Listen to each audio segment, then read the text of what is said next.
el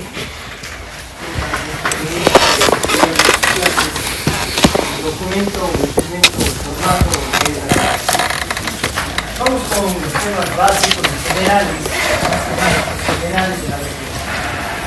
La letra de cambio es el título de valor que ya lo conocemos, está identificado como tal, que tiene una importancia sumamente práctica en la vida cotidiana. Porque es importante la letra de cambio en la práctica por la siguiente razón. Ustedes, los documentos que ustedes tienen, vean el anverso, el reverso, familiarícense con su contenido.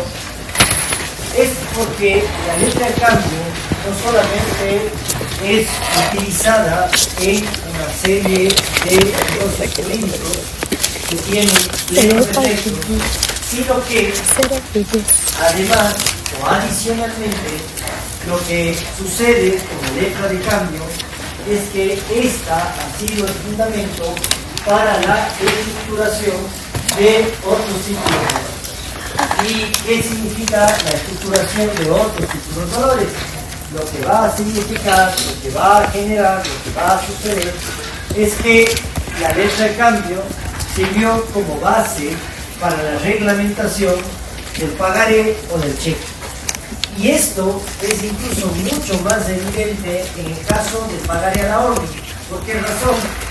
Porque ustedes van a observar dentro del ordenamiento jurídico está vigente en el Ecuador, Código de Comercio, que entró en vigencia en el año 2019, van a poder observar que dentro del régimen del pagaré existe normativa que se remite de forma expresa a lo que se indique dentro de la letra de cambio. Ejemplo, con lo que sucede con el endoso. Ponerles un ejemplo normativo claro. ¿Qué es lo que ordena el legislador en Ecuador? Todo lo del endoso que esté regulado para la letra de cambio sirve también para el pagaré. Entonces, conocer la reglamentación del pagaré resulta fundamental para el efecto del entendimiento de los distintos títulos valores. Bien, ¿cuáles son los antecedentes de esto? Súper simple, muy simple. La letra de cambio, al igual que sucede en el derecho mercantil, tiene su difusión a nivel de los gremios. Cuando hablamos de gremios mercantiles, nos estamos refiriendo a sociedades que estaban identificadas principalmente por los intereses económicos. Y cuando hablamos de intereses económicos, nos estamos refiriendo a esa burguesía naciente en el siglo XII y en el siglo XIII que requerían mecanismos más ágiles, más prácticos y que con muchísima eficacia que sirvan para la ejecución y para la verificación de la realización de negocios. Bien, inicia en ciudades italianas, en donde principalmente en Florencia, ¿no es cierto? Luego, esto comienza a ser utilizado por toda Europa. Es un documento vinculado al contrato de cambio de moneda o cambio de calleticio y se lo celebraba entre comerciantes que se encontraban en diferentes lugares. Ya les voy a explicar cómo funciona esto y vamos a ir entendiendo el porqué de la estructuración de la letra de cambio.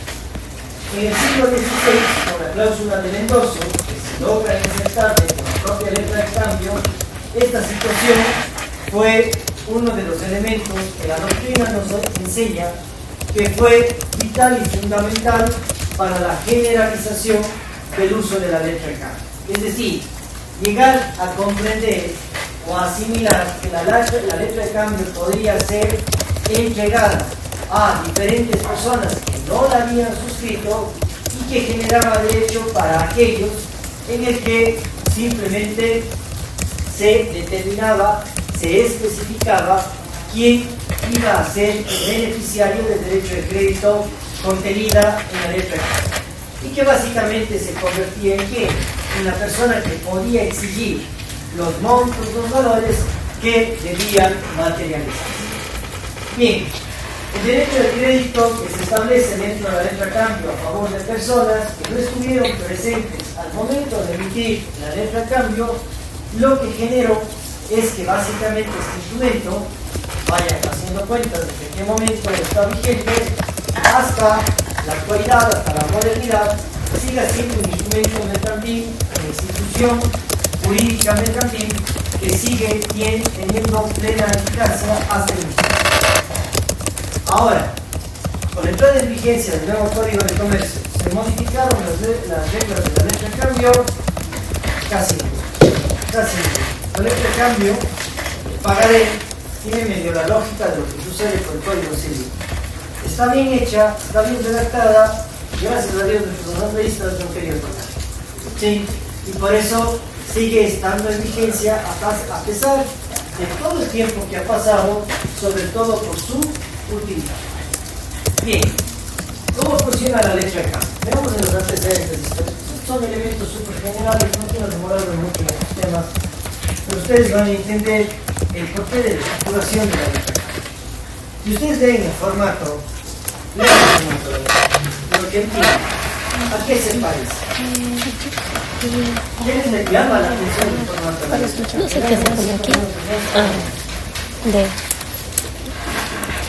junio 20 de mayo, no sé nada.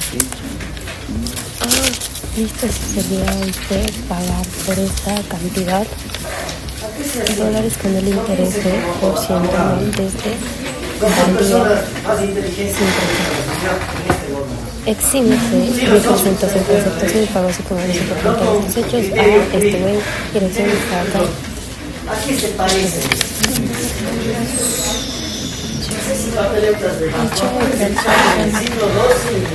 A una factura, un cheque, ¿Qué parece? No había cheque, el cheque nace de la letra de cambio. ¿A qué se parece? Un recibo parece.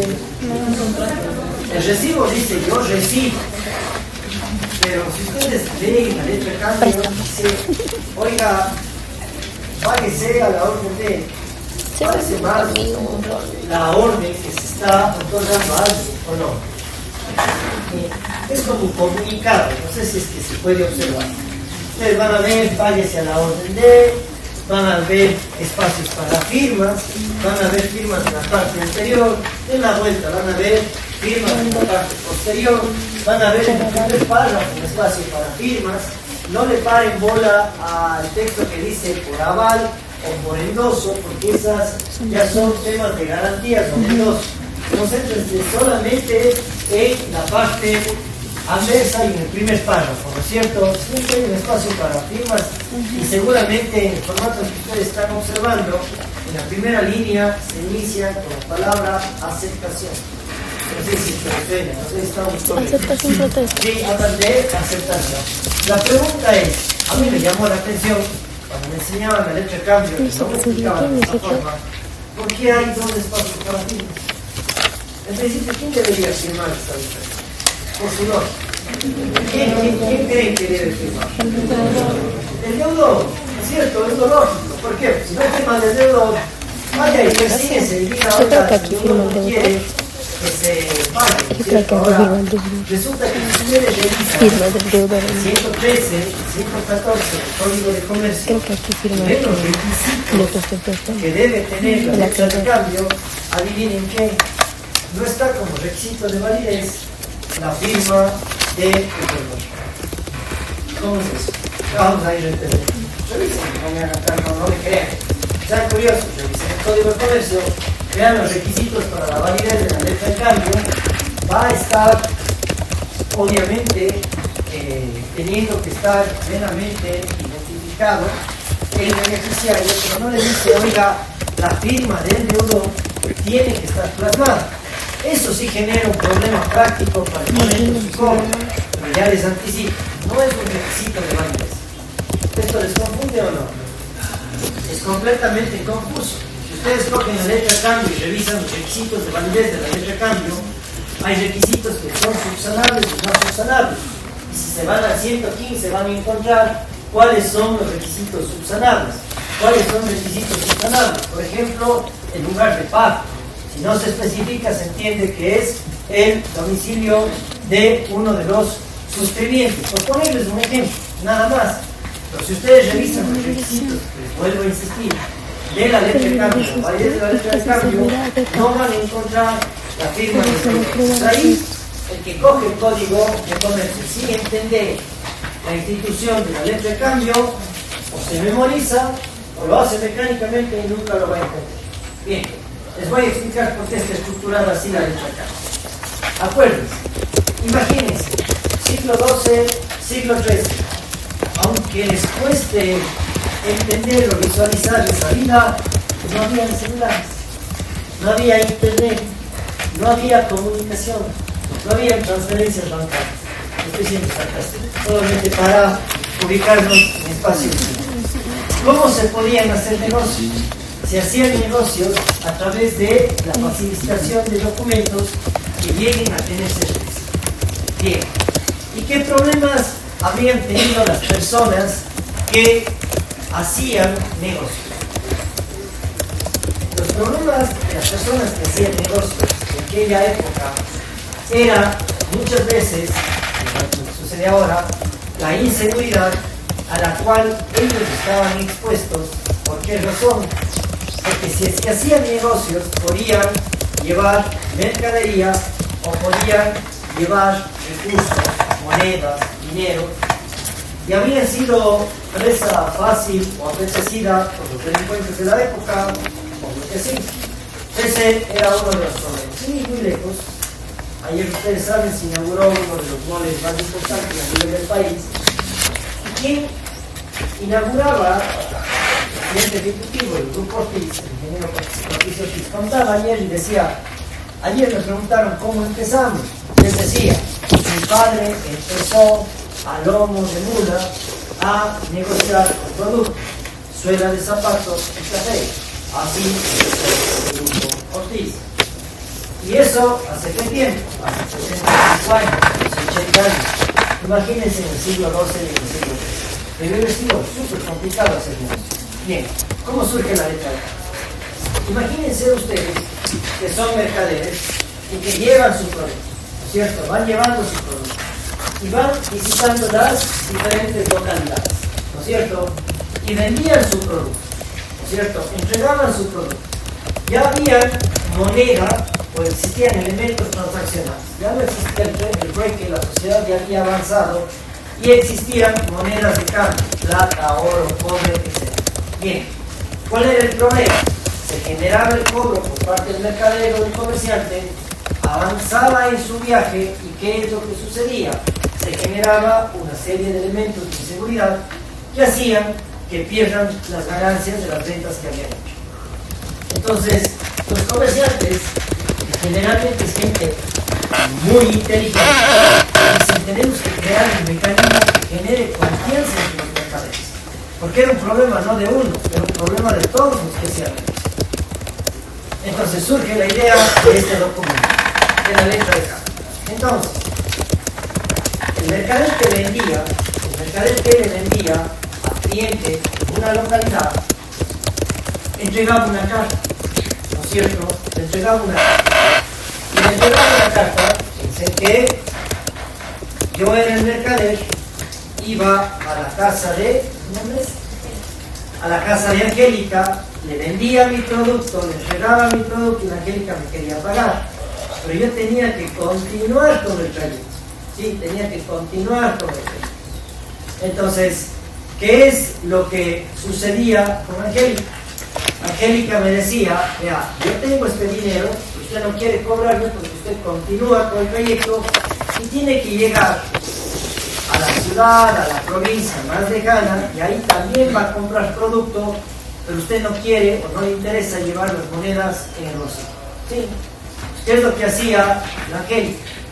La Angélica le vendía, ella me tenía que dar el dinero y la Angélica escribía una carta. ¿Sí? Escribía una carta ordenándole al destinatario que me pague una cantidad de dinero. Y esa orden que Angélica hacía era una orden incondicional.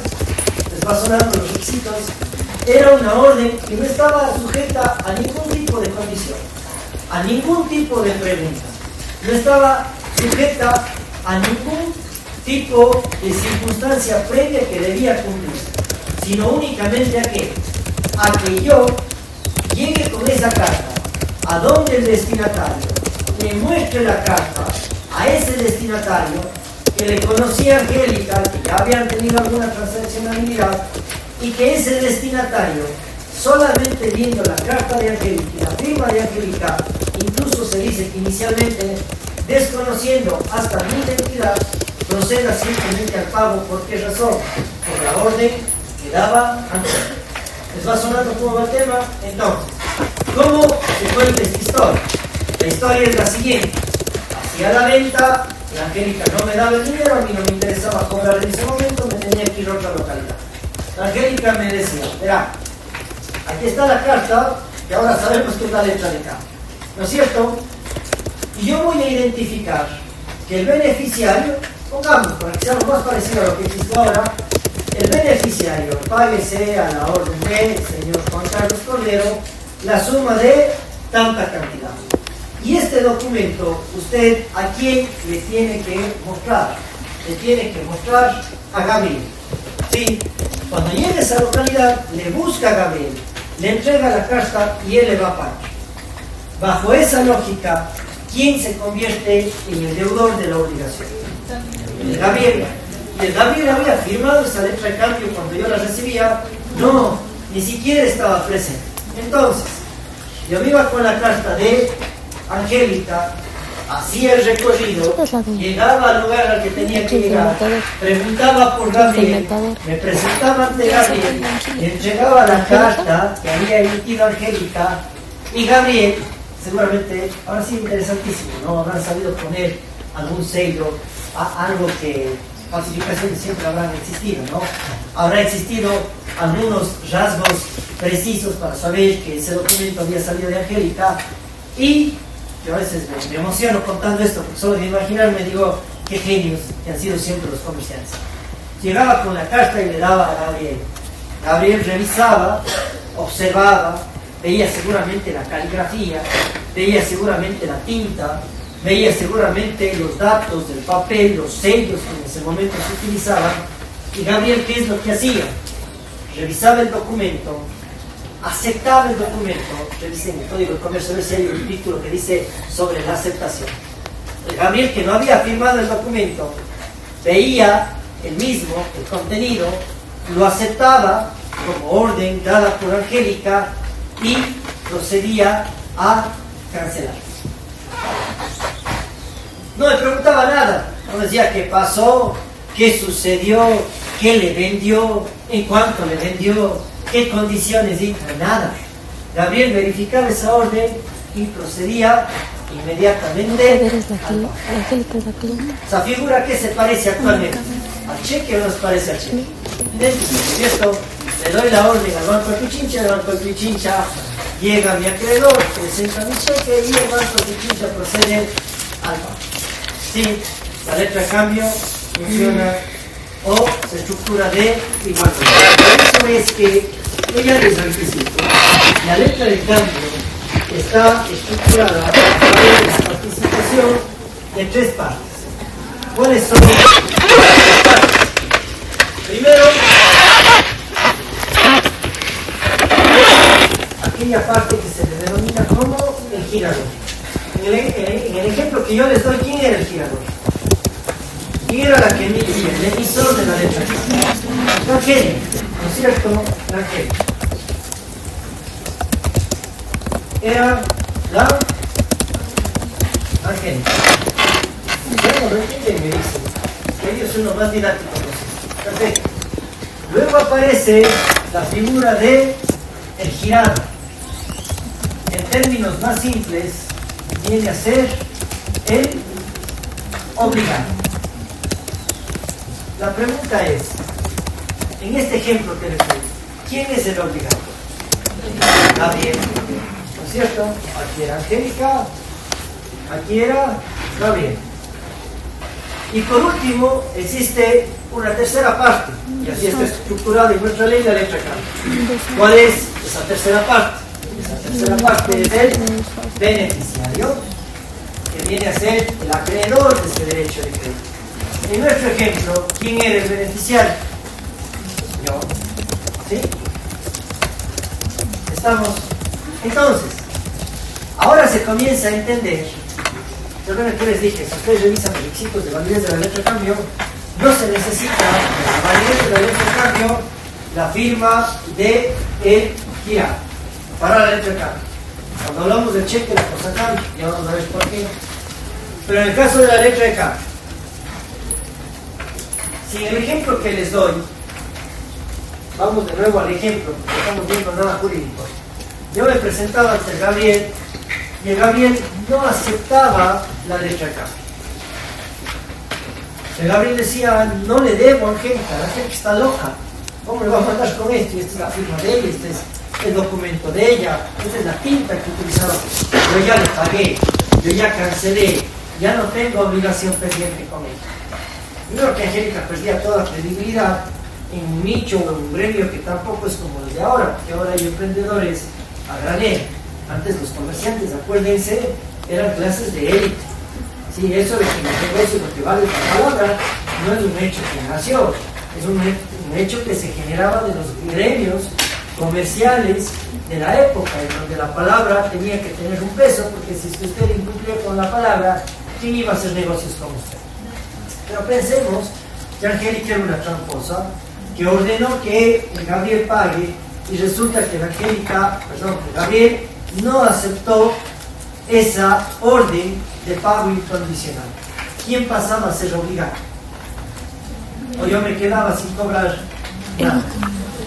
Si es que el Gabriel no aceptaba y ponía una negativa que hoy se conoce jurídicamente como el protesto. ¿Sí? Protesto la aceptación, niego la aceptación, no voy a cancelar la obligación. Qué fácil que es el derecho, ¿no? Entender el derecho. Bien, frente al protesto y frente a esa negativa, la pregunta es, ¿quién será el obligado o la obligada? O yo me quedo sin derecho a crédito por haber sido tan pendejo, haber actuado de buena fe y haber creído en mi colega Angélica, que también era comercial. O sí tendré un derecho de crédito, exigible a quién. Entonces, ella pasaba a ser la obligada. Ahí vamos a entender por qué es que en la letra de cambio que sirvió para la estructuración del cheque existe la institución, por ejemplo, del protesto.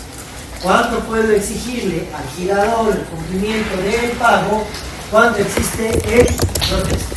Esto nos suena más como el cheque, ¿no es cierto? ¿Qué pasa si es que en épocas actuales le vendo televisores a la Angélica? Ya no estamos en el siglo II, estamos en la modernidad. La Angélica me da un cheque, me voy al banco de Guayaquil, presento el cheque y resulta que la cuenta corriente de la Angélica no tiene fondos. ¿Qué es lo que hace el banco? El banco no es que me dice, yo no le pago porque no quiere. ¿El banco qué dice? ¿Qué ordena el banco? ¿Qué ordena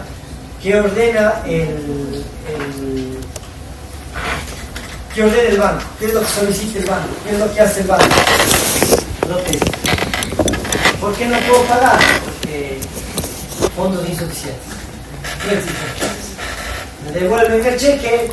Si yo le presente dentro de los 20 días, inicio una acción en contra del titular del cheque.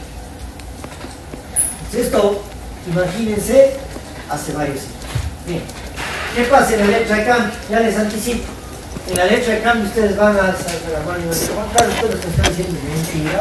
Si bien la ley habla de 3 partes, pero yo conozco un montón de casos en donde, cuando se han demandado letras de cambio, solamente han habido 2 partes. ¿Sí?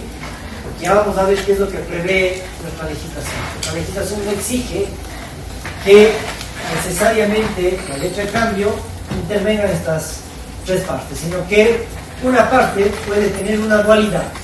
¿Entienden lo que estoy diciendo? Me explico. Por ejemplo, nuestra ley mercantil, ¿qué es lo que permite? Permite que en la misma letra de cambio el girador sea también girado, porque asume esa posición. Entonces, dicho esto, ¿qué es lo que sucede? Girador y girado son la misma persona y el beneficiario a quien le exige. Le exigirá el pago a quien dentro del intercambio aparezca como obligado de la mesa. ¿Está claro o no? ¿Sí o no? Ok. ¿Preguntas hasta aquí? Tengo una pregunta que decir. Hablábamos ayer de que, por ejemplo, la letra de cambio y el pagar a la orden sí son títulos ejecutivos que se recogen y por eso se sigue el procedimiento ejecutivo. Pero, por ejemplo, ¿qué procedimiento se sigue en el cheque? En el cheque, si está dentro de los 20 días, también tiene una acción de cheque. Si es que está, tiene acción sumaria. Va por ahí. ¿Alguien tiene alguna consulta? Entendido, entonces, ¿cómo estamos ahorita en la mesa? Ustedes van a decir, oiga, ¿y el pagaré cómo funciona? El pagaré es distribuido. El pagaré está, es una versión moderna de la letra de cambio, que incluso es mucho más usado a nivel de bancos, a nivel de instituciones financieras, porque es mucho más simple estructurado. Porque en el pagaré, a diferencia de la letra de cambio, ya no está previsto para que intervengan 3 partes, sino solamente 2. Sí. Angélica era mercader. Beneficiario. Bien. ¿Quién estaba vendiendo? ¿Qué es lo que decía mi banco sobre la letra de cambio? Entendido más o menos cómo funcionaba en la antigüedad la letra de cambio, vamos a entender por qué se estructuró jurídicamente la letra de cambio como se ha estructurado ahora. Vivante dice que la letra de cambio es un crédito formal y completo que contiene una obligación de pago, un crédito, contiene que materializar, sin contraprestación. Se entiende que va a contener siempre una cantidad determinada de vencimiento y en el lugar mismo expreso. ¿Eso qué quiere decir cuando Vivante habla de no es necesaria una contraprestación al existir una letra de cambio? No es decir que la gente usa letras de cambio para regalar dinero, no. La letra de cambio sirve para instrumentalizar forma de pago. ¿Eso qué quiere decir? Instrumentalizada ya la letra de cambio, el pagaré, el título, valor, en este caso específicamente, insisto, la letra de cambio, Vivante, ¿qué es lo que dice? Yo no necesito como beneficiario demostrar cuál fue la contraprestación. No es necesario. Simplemente se tiene que proceder a la entrega de la cantidad exacta y en el lugar convenado. Bien. La definición de la letra de cambio.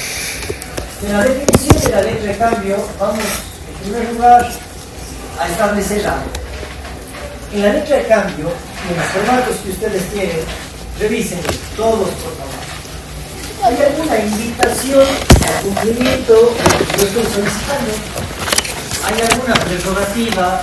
¿Hay algún formato que cualquiera de ustedes tenga en sus manos? La mayoría de el mismo formato que indique, le pido de favor, cancele este valor.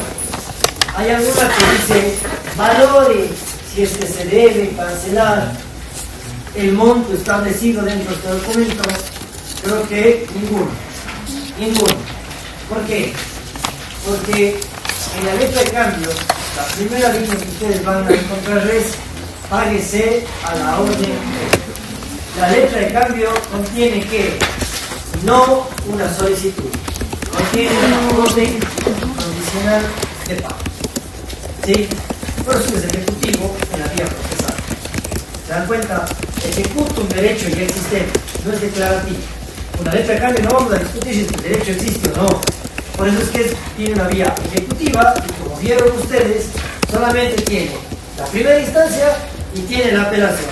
Y para apelar va a tener que caucionar inclusive para cubrir los posibles daños y perjuicios que se ocasione al titular del derecho. Por eso es una vía ejecutiva en esta clase de títulos valores, porque ejecuta un derecho contenido en un documento que cumple con todos los requisitos establecidos en la legislación. ¿Está claro o no? Bien, entonces, es una orden incondicional escrita, realizada por quién? Por una persona. ¿Cuál es esa persona? El girador, librador o creador. ¿Quién es el girador, librador o creador de la letra de cambio? En nuestro caso es Angélica. Es quien genera, quien libra, quien emite la letra de cambio. Y esa orden incondicional, ¿hacia quién va dirigida? Esa orden incondicional va dirigida, primera parte, segunda parte, va dirigida ¿a quién? Va dirigida al girado o a la librada que tiene la obligación de cumplir con esa orden incondicional. ¿A favor de quién?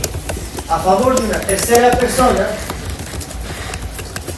que viene a ser el beneficiario de la letra de cambio, a quien se le denomina como tenedor o beneficiario.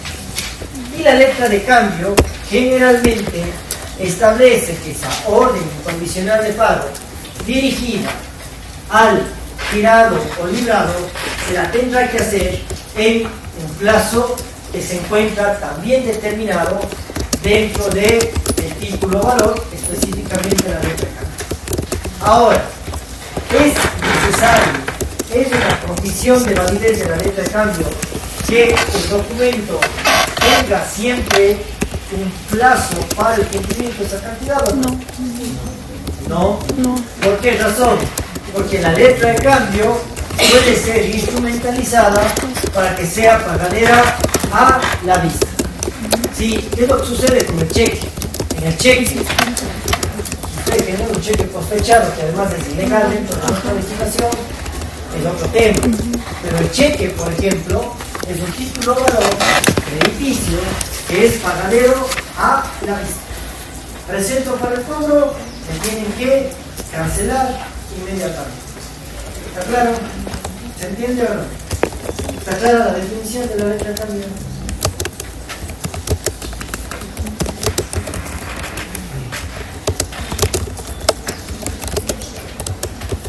Es lo que plantea el 113 del Código de Comercio. La letra de cambio es un título valor de contenido crediticio, ya lo sabían, por el cual una persona denominada creador, librador o creador ordena a otra denominada girado, librado, el pago incondicional a un tercero, denominado beneficiario, girador, obtenedor, o a favor del propio girador, obtenedor, de una suma de dinero en una fecha y en un lugar específico. ¿Se acuerdan que yo les dije que según nuestra legislación el beneficiario y el girador pueden ser la misma persona o no? Sí. Ahí se rompe la necesidad de que sean las tres partes. ¿Cómo se explica esto? A mí, la Angélica me compra las televisiones, ¿se acuerdan? Me tiene que pagar los $10,000. Yo a la Angélica le doy crédito, porque si no le doy crédito a la Angélica no me puede comprar.